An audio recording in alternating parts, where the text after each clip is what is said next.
réussite qui n'a pas envie de gagner. Et quand Dieu dit des toi qu'ils sont beaux, les pieds de ceux qui annoncent l'évangile, n'est-ce pas une bonne appréciation, n'est-ce pas une bonne parole qui peut motiver chacun de nous de gagner une âme pour le royaume de Dieu? Combien de fois un médecin se réjouit d'avoir intervenu dans la vie d'un patient et voir ce patient sortir de l'hôpital guéri? Ça fait la fierté de ce docteur dans la société. Tout le quartier parle bien de lui. Et tout le monde veut le voir.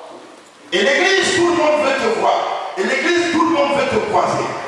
Le monde cherche l'église. Le monde ne voit pas la porte de l'église. Et l'église doit lui ouvrir sa porte pour le faire entrer.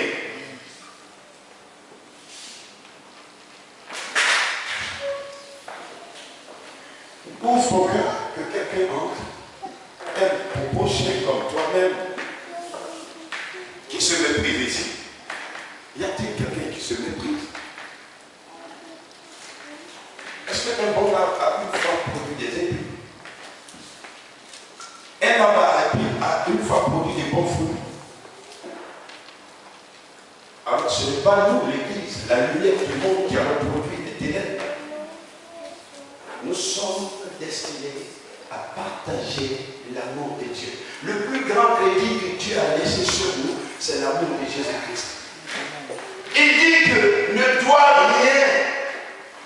Il ne faut pas devoir de l'argent, ni des habits, ni une voiture, aucune dette. Mais la seule dette que je mets dans mon cou, Église, c'est l'amour.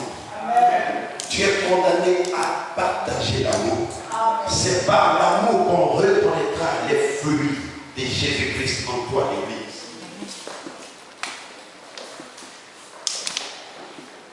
Est-ce que la mère a une fois arrangé quelque chose? Dites-moi. Hébreux chapitre 9, verset 14 à 16. Hébreux 10, 5 à 7. Sois rapide, ma soeur. J'aime bien quand vous faites la lecture. Ça me donne plus de courage.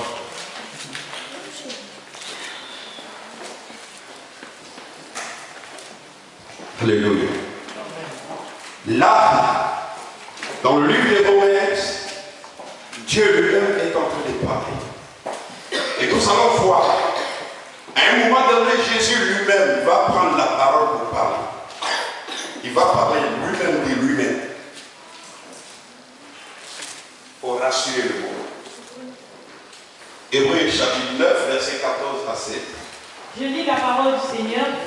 Combien plus le son du Christ qui par l'Esprit éternel s'est offert lui-même, sans tâche à Dieu, purifiera-t-il notre conscience des œuvres mortes pour que nous servions le Dieu vivant? Voilà pourquoi il est le médiateur d'une alliance nouvelle, avec une mort ayant eu lieu pour le rachat des transgressions commises sous la première alliance. Ceux qui sont appelés reçoivent la promesse de l'héritage éternel. Amen. Hébreux 10, 5 à 7. Je lis. Pourquoi, en entrant dans le monde, le Christ dit: tu n'as voulu ni sacrifice ni offrande, mais tu m'as formé encore. Tu n'as agréé ni holocauste, ni sacrifice pour le péché. Alors j'ai dit: voici je viens. Dans le rouleau du livre, il est écrit à mon sujet pour faire, ô Dieu, ta volonté. Amen. Amen. Amen. Le monde peut penser, et quiconque est ignorant de l'amour de Dieu, peut penser que Dieu est en train de fabriquer des paroles pour apaiser la douleur du monde. Et c'est pourquoi quand Jésus est venu, il était appelé, il était obligé de faire comprendre et de convaincre l'humanité qu'il est venu, l'humain. Dieu ne l'a pas obligé de venir. Le monde peut penser que Dieu s'est tellement obligé quelqu'un, je vais te sacrifier. Non, c'est Jésus lui-même. Il vient de témoigner, c'est lui-même il s'est choisi, il s'est porté garant. Comme je le disais tout à l'heure, l'enfant se porte garant. Il tient, le père le tient, mais il se bat. Il enlève sa main, la main de son père, et il court pour aller sauver. Voici l'attitude que Jésus a adoptée. Et le monde ne croit pas. Le monde n'entend pas ces choses. Le monde a besoin d'entendre. Parce que la foi ne peut me venir de ce que l'on entend. Et si personne n'annonce le Fils de Dieu, ne témoigne de ce que Jésus nous dit, c'est Jésus en personne qui est en train de nous dire, allez-y et dites ceci, que c'est moi qui ai proposé à Dieu que je veux venir mourir parce que j'aime mes frères. Et c'est ainsi que je suis venu sur la terre pour souffrir moi-même. Et cela a plu à Dieu que je vienne pour honorer son nom. Le monde va être convaincu. Vous savez, quand tu veux t'engager, non, tu veux signer un contrat, qu'est-ce que tu fais?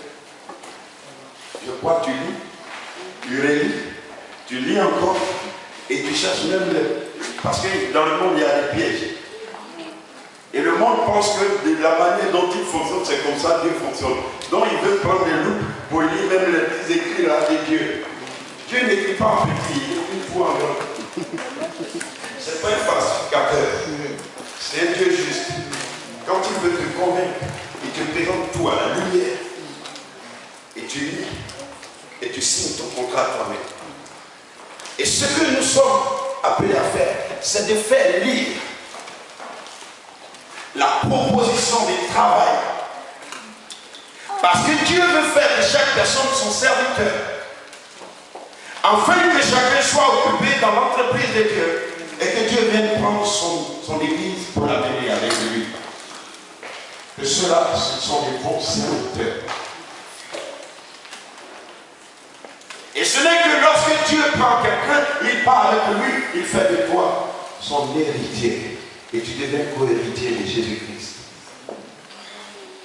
Il y a un prix et un précieux prix derrière la parole de Dieu. Le contrat de Dieu, ce n'est pas un contrat qui fait payer, qui fait souffrir. C'est un contrat de paix, de bonheur, de joie et d'assurance. Et tant que tu es dans la présence de Jésus-Christ, ta vie est assurée. Les jaloux s'élèveront, Église, contre toi, parce que tu travailles au compte de celui dont ils voulaient travailler aussi. Les pharisiens voulaient approcher Jésus, mais ils ne savent pas quelle est la manière dont les autres s'approchent de Jésus.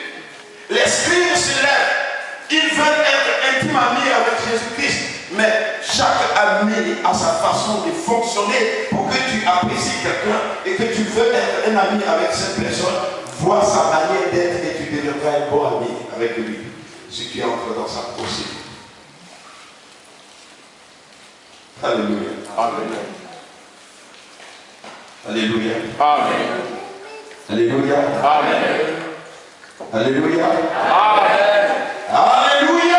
Amen. Est-ce qu'on peut acclamer Jésus?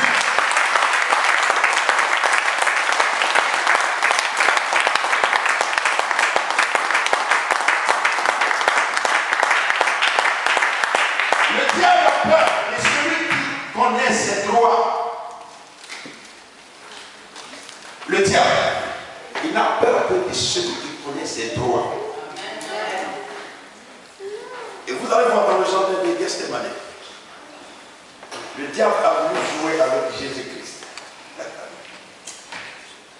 Frère, quand tu as la connaissance de la parole de Dieu et que tu vis dans la sanctification, quand le sorcier te croise, il est troublé, il s'agite, et le démon ne peut pas t'approcher parce qu'il sait que tu es la lumière et lui il est ténèbres. Et s'il s'approche de toi, c'est un problème.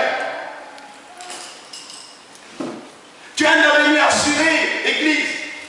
C'est toi la lumière du monde. Et Dieu veut que tu deviennes le sel de la terre. Pour donner du goût à la vie. souffrez le risque, souffrez les moments libres, bien aimé. Chaque jour, la guerre que nous voyons partout, c'est à cause de la méconnaissance de l'amour de Dieu. Chacun fait ce qu'il veut. Chacun se livre à ses penchants. C'est ce que Dieu nous a dit par Jérémie. Regarde-les, ce que je leur reproche, qu'ils arrêtent de vivre comme ils veulent. Il faut qu'ils vivent comme je veux qu'ils vivent. Y a-t-il un père ici, une mère ici, qui va accepter que son enfant vive comme il veut, sans que tu ne lui donnes des conseils, sans que tu ne le redresses? Mais pourquoi voulons-nous que Dieu laisse le monde tel qu'il est, comme il veut, et quand il veut, faire ce qu'il veut?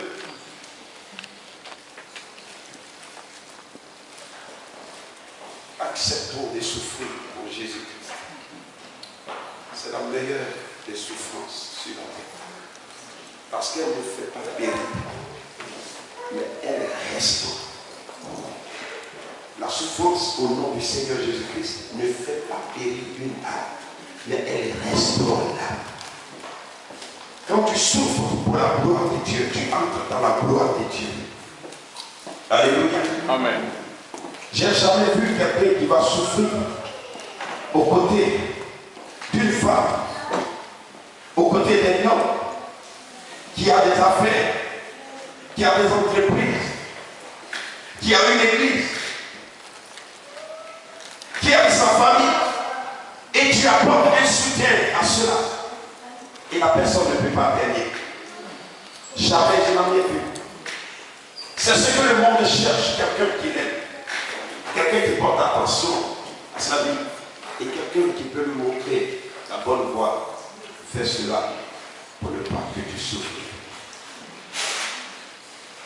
Et, mais bien aimé, il y a un esprit que je ne veux pas qui domine sur les enfants de Dieu. Il y a un esprit que je chasse de cette salle au nom puissant de Jésus-Christ. Vous voyez, il y a un esprit qui vient dans toutes les églises, qui visite toutes les églises. L'esprit, Python, quand il vient, les enfants de Dieu n'écoutent plus le message de Dieu. Quand il vient, il rend sourd les enfants de Dieu. Quand il vient, il fait dormir les enfants de Dieu. Je déteste cet esprit et je n'accepte pas que cet esprit règne ici au nom puissant de Jésus-Christ. J'ai affaire à un esprit. J'ai affaire à un esprit qu'on appelle l'esprit magicien. C'est cet esprit qui dissuade le monde. C'est cet esprit qui distrait le monde. C'est cet esprit qui vient pour parler dans les oreilles des gens. Au moment où tu es assis, tu n'écoutes pas la parole ici, mais tu es en train de penser à ce que tu veux faire.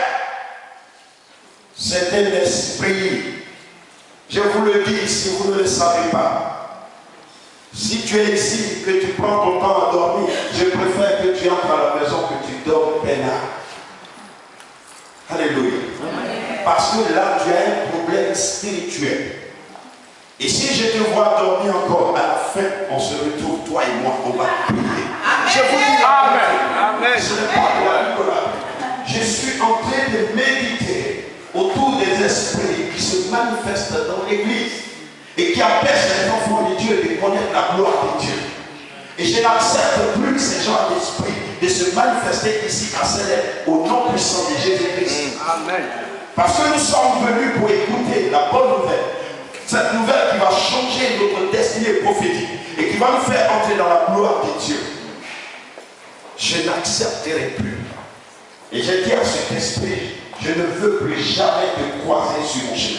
Et il pensait que je n'avais pas parlé de lui, mais je vais parler de lui. Et jusqu'à ce qu'il soit délogé de la vie de chaque personne qui souffre de ce mal, au nom puissant de Jésus-Christ.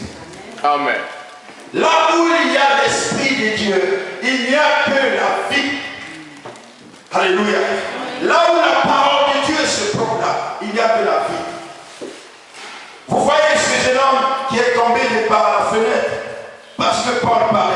Tous n'ont pas dormi. Ils ont occupé le même temps que ce jeune homme. Pourquoi est-il tombé? C'est l'esprit de l'assoupissement qui a saisi sa tête. alourdi sa tête. En fait, en ce moment où Paul est rempli du Saint-Esprit, le problème n'est pas celui qui annonce l'évangile. Le problème, c'est chacun de nous. Il faut que chacun de nous se remette en cause. Quand tu vois qu'il y a quelque chose d'anormal qui est en train de te déranger, ne joue pas avec.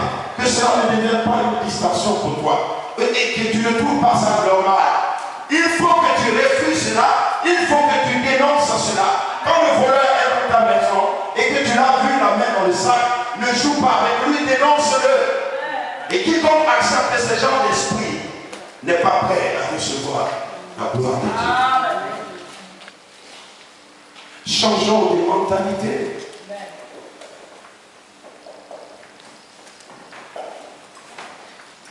Je suis en train d'annoncer le Fils de Dieu, la fille. Et tu dors. Mais Dieu veut te faire quoi? Arrête de regarder de gauche à droite. Il n'y a qu'un seul prédicateur du jour. Celui qui a le tête, c'est celui qu'il faut regarder. C'est celui qui parle de la part de Jésus-Christ que l'homme doit regarder. Je vous dis la vérité, c'est des choses que les gens se sont habitués et ça, on laisse passer ces choses et on trouve ça normal. C'est anormal. Et je refuse cela au nom de Jésus-Christ. Amen. Je n'accepte plus la distraction. Et personne, qui que ce soit, homme, femme de Dieu, qui montera ici, peuple de Dieu, je les tiendrai derrière pour observer. Quiconque dort au bout des nuits, à la fin, on va se voir. Que cela ne te frustre pas. C'est pour t'aider. Je vous dis, c'est pour t'aider. Ce n'est pas pour t'humilier, c'est pour t'aider. Parce que c'est la frontière que tu dois franchir pour entrer dans la gloire de Dieu.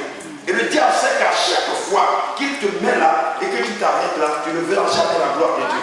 Or, derrière cette barrière, il y a la gloire de Dieu qui t'attend. Amen.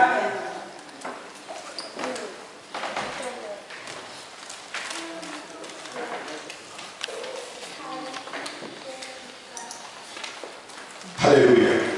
Est-ce qu'on peut se tenir debout pour acclamer Jésus? Donnez la gloire.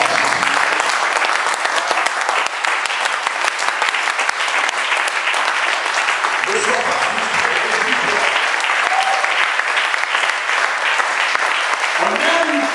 On est sorti de ce problème. Si Jésus ne nous aime pas, il ne nous dira pas la vérité. C'est parce que Christ nous aime qu'il nous annonce la vérité pour que la vérité nous affranchisse. Rien d'autre ne peut nous affranchir si ce n'est la vérité de Dieu.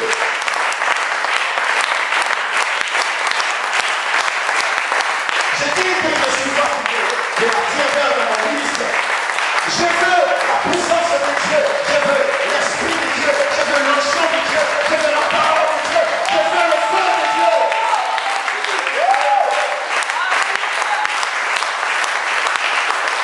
Je suis fatigué de voir les enfants de Dieu qui prêchent. Je suis fatigué de voir les enfants de Dieu qui sont limités. Je suis fatigué de cela. Et je vais me lever contre quiconque se lève contre les enfants de Dieu. Et je combattrai quiconque se lèvera contre les enfants de Dieu. Et je vais assurer celui qui se croit fort en ce moment, au nom de Jésus-Christ. Parce que Christ, il m'a envoyé pour annoncer la bonne nouvelle. Christ m'a envoyé sur la terre. Il m'a envoyé pour que ceux qui ont le cœur brisé soient guéris. Christ m'a envoyé. Il m'a envoyé sur la terre. Il m'a envoyé. Il a dit va vers mon peuple. Annonce-lui l'évangile de Dieu. Annonce-lui la vérité. Et la vérité les affranchira. Le Seigneur dit, homme de Dieu, si je te dis tel mourra, si tu ne le dis pas, s'il meurt à cause de toi, de ta honte et de ta peur, je te demanderai son sang. Quiconque monte ici au nom de Jésus-Christ, qui reçoit de la part de Jésus-Christ une parole, libère la parole. Libère la parole, parce que la parole fait fuir les esprits. La parole délivre les cœurs. La parole libère. Ce n'est que par la parole de Dieu que nous pouvons être délivrés. C'est parce que je vous aime que je suis énervé contre les ténèbres. Je n'ai pas un problème avec le peuple de Dieu. J'ai un problème avec notre ennemi. On n'a qu'un seul ennemi. Il s'appelle Satan. C'est celui-là, c'est à lui que j'ai affaire. Je n'ai pas affaire à vous. Mais je n'accepte pas qu'il joue avec la vie de chacun de nous. Je refuse cela au nom de Jésus-Christ. Amen.